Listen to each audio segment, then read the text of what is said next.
Assalamualaikum warahmatullahi wabarakatuh. Halo sahabat fisika, masih di channel YouTube saya. Pada video kali ini kita akan melanjutkan pembahasan fisika kelas 10, yaitu berkaitan dengan gerak lurus. Pada sebelumnya kita sudah belajar tentang GLB. Nah, pada video kali ini kita akan mempelajari tentang GLBB dan gerak vertikal. Namun, sebelum membahas materi tersebut, alangkah baiknya kita berdoa terlebih dahulu. Berdoa dimulai. Bismillahirrahmanirrahim.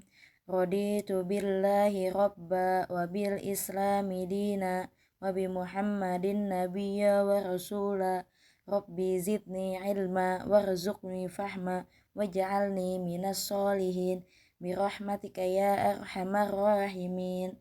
Amin. Kita masuk ke dalam pembahasan. Apakah kalian masih ingat apa itu gerak? Mari kita simak ilustrasi berikut. Ketika mengendarai mobil di jalan raya, perselisihan dengan Tony yang sedang berjalan kaki di samping jalan. Dari penglihatan Tony, dia melihat Tika yang bergerak bersama dengan mobil. Berbeda dengan Tika yang melihat Tony bergerak berlawanan arah dengannya.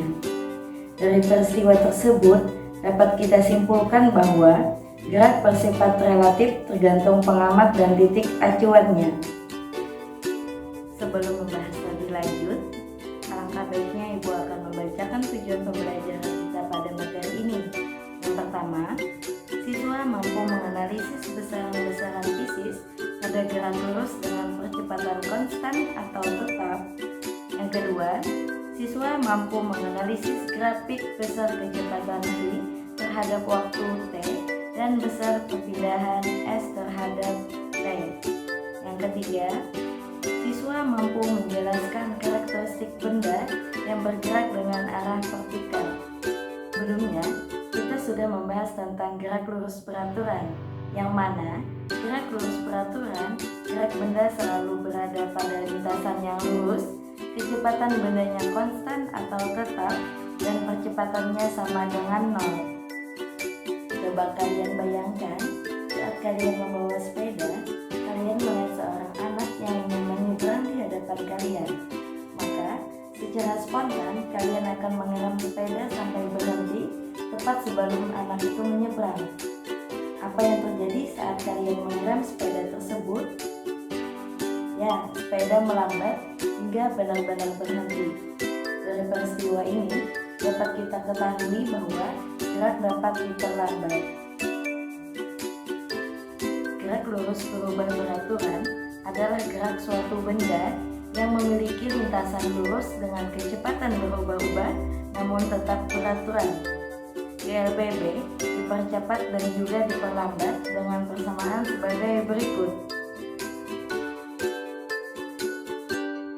Dan GLBB dapat kita gambarkan dalam bentuk grafik sebagai berikut. Grafik XT dapat dilihat dari GLBB dipercepat dan diperlambat. Ada grafik XT di mana kurva menunjukkan bentuk separuh bola, dan grafik YT kurva menaik atau menurun secara teratur, dan grafik AT kurva tegak lurus secara horizontal menuju ke arah T karena percepatan yang konstan. Baiklah, sekarang kalian bayangkan saat kalian bermain bola basket bersama teman-teman kalian. Untuk menggerakkan bola, kalian harus memantul-mantulkan bola tersebut agar bisa dibawa ke arah musuh. Bagaimana gerak bola saat kalian pantulkan? Ya, bola bergerak memantul dari bawah ke atas secara terus-menerus. Maka, dapat kita ketahui bahwa gerak vertikal adalah gerak suatu benda yang arahnya tegak lurus. Dalam gerak vertikal ada 3 pembahasan, yaitu yang pertama, gerak vertikal ke atas, kedua gerak vertikal ke bawah, yang ketiga gerak jatuh bebas. Gerak vertikal ke atas tak berbeda dengan gerak lurus berubah beraturan, hanya saja jarak S yang berubah menjadi ketinggian H dan percepatan A yang berubah menjadi gravitasi G. Dapat dilihat pada persamaan berikut yang mana pada rumus GLBP dan gerak vertikal sebagai berikut.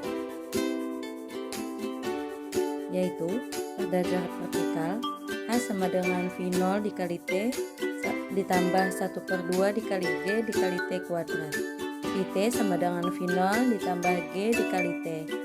Pt kuadrat sama dengan V0 kuadrat ditambah 2 dikali G dikali H.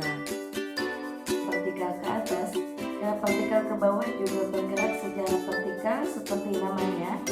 Yang berbeda hanya arah gerak benda yang searah dengan arah gaya gravitasi yang menuju ke bawah, maka persamaannya menjadi sebagai berikut.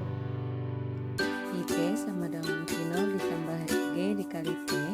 Pt kuadrat sama dengan V0 kuadrat ditambah 2 dikali G dikali H. A sama dengan V0T ditambah 1/2 dikali G dikali T kuadrat. Lalu, gerak jatuh bebas, seperti namanya, gerak jatuh bebas adalah gerak benda yang terjatuh bebas tanpa hambatan. Pada gerak jatuh bebas, kecepatan awal benda adalah V sama dengan 0 dan diabaikan, sehingga persamaannya sebagai berikut. Karena kecepatan awal benda sama dengan 0, maka kecepatan awal benda diabaikan. Dan kita coret gerak vertikal ke bawah, sehingga menjadi rumus gerak jatuh bebas H sama dengan 1/2 dikali G dikali T kuadrat. Vt sama dengan G dikali T. Pt kuadrat sama dengan 2 dikali GH.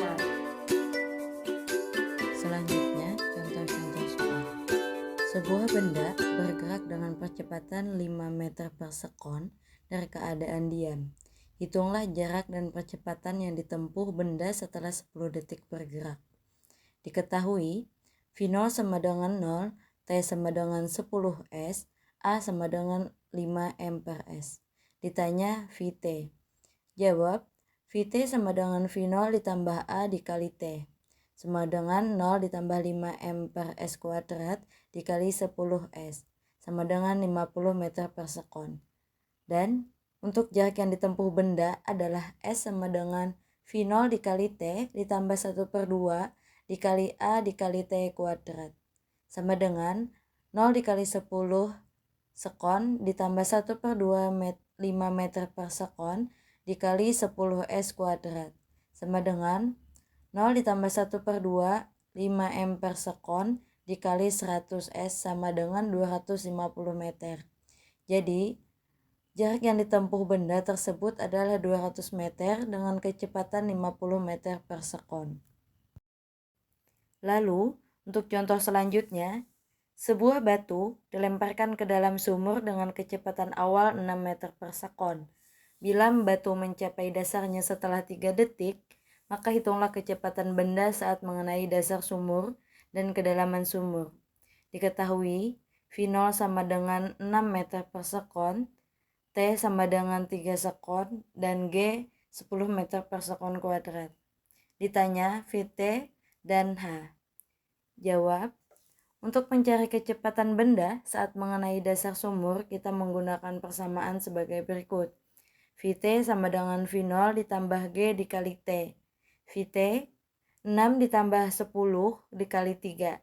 Vt 6 ditambah 30 sama dengan 36 meter per sekon.